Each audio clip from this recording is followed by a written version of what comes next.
给它来一个变体，你随手就能画出来一个，是吧？你只要掌握好这个基础的方体透视，并且呢，对于你画的这个东西有一定的认识，它的大概的形象啊，大概的体块比例啊，你就可以任意默写，让它低头，这头不就低下来了吗？让它转个头，让它腿动一下，这不就动起来了吗？就是很简单的就把它勾出来了，也不需要多么的严谨，但是大概的透视是准确的就可以了嘛，就是这样就画了。那你如果说反复的描来描去，一个边都要描好几秒，那你画完一个方体，你需要花多长时间？那只是定个形，定个大概的形而已。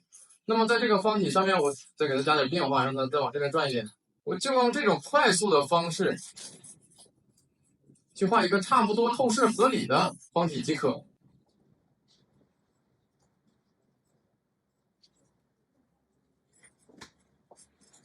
如果这边是正面脸的话，头部的正面和侧面分界，这个是下颌的底面，这个头的基本体积就出来了。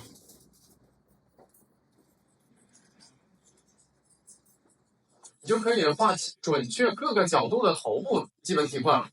然后如果说你把这个具体的五官造型啊、头部的一些细节啊，你掌握好了，那你就可以任意默写各种角度的头，就像金正基那样去默写，非常自由的，想画什么就画什么。基本的透视必须要掌握，这是正面和侧面的分界，这是从前面看一个仰视的人，这是耳朵的位置，中线，这是脖子。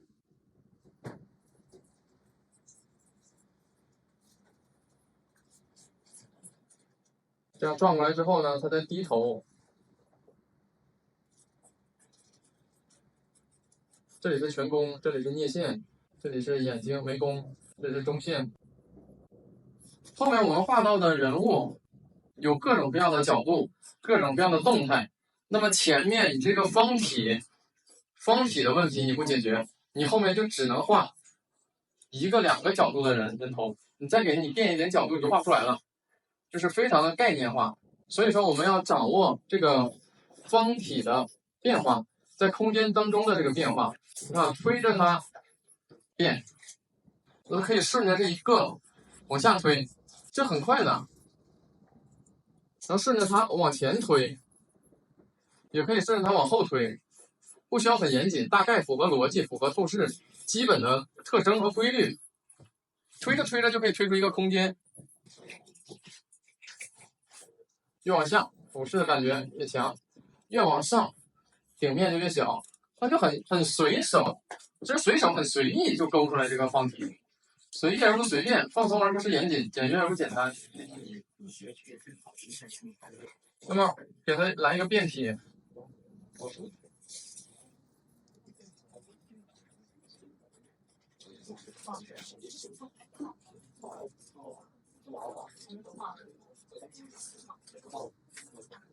你随手就能画出来一个，是吧？你只要掌握好这个基础的方体透视，并且呢，对于你画的这个东西有一定的认识，它的大概的形象啊，大概的体块比例啊，你就可以任意默写，让它低头，这头不就低下来了吗？让它转个头，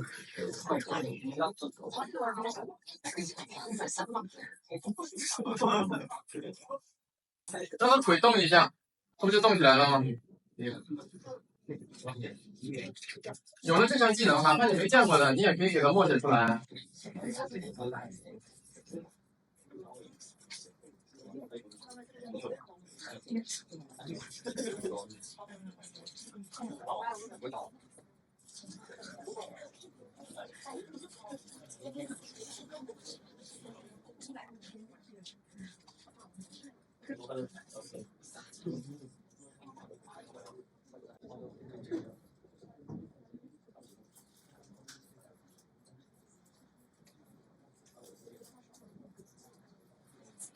你要想任意的，就按照你的想法画一个基础的造型是很简单的，但是前提你必须要掌握这个透视，最基本的就是方体的透视。好，现在可以跟着我一起快速的在你的纸上随便画一个。我这个也没有多么严谨，但是呢，它是比较合理就可以。不要画太小啊，不要画像指甲盖一样大小，跟着这个我这个大小差不多，画这么大。画完了之后，我们顺着这个方体推着往它的下边再画一个。推完一个，再往下再推一个。你要是一根线描来描去，你肯定画不快。在初始的这个方体上面画一个，在这个上面还可以再画，有空间就可以继续推。然后在它的前面推一个。那画它前面这个，画它这个纵向边的时候，就要考虑后面这个它们的透视线。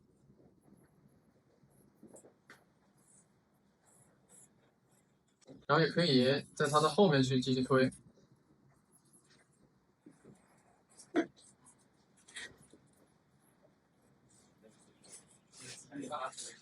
然后在它下面这一排可以横向的推，哪怕不是方体也没有关系，它就是一个不是一个正方体没有关系。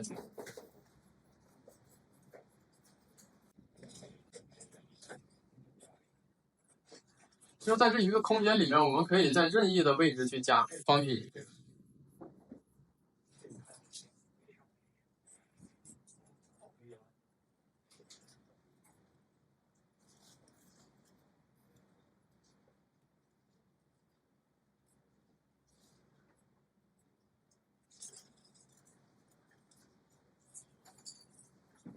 在推的时候呢，找好它各个方向的边缘。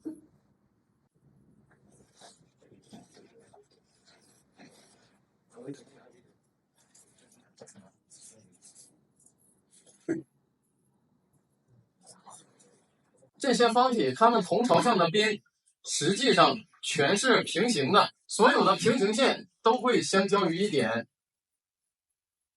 也就是说，它有这样的一个特征。然后所有横向的线也都要是平行的，它都要去向这边的交织点和这边的交织点。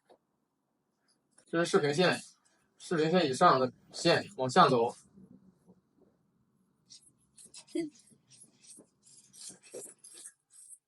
它的透视是这样的，有些同学没有推着去画，只是往后面画了一个方体，但是它透视不统一，